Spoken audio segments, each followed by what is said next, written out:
Di na mapigilan ng sariling mapaibig sa iyo. Ano ba to? Gusto ka laging nakikita ng mga dalawang mata ko. Baliw sa'yo, oh, oh. Kaya laging nag-aabang para ika'y masulyapan. Dahil isang ngiti mo lang, okay na ako.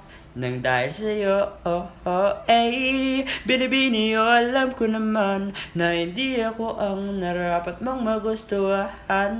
Tanggap kong hanggang titig na lang, kaya sa himig na lang, baka sakaling pakinggan mo. Di man kaya na sabihin to sa harap mo, para lang aminin ko, nalaman ka ng isipan ko, at dalangin pa sa panaginip. Eh,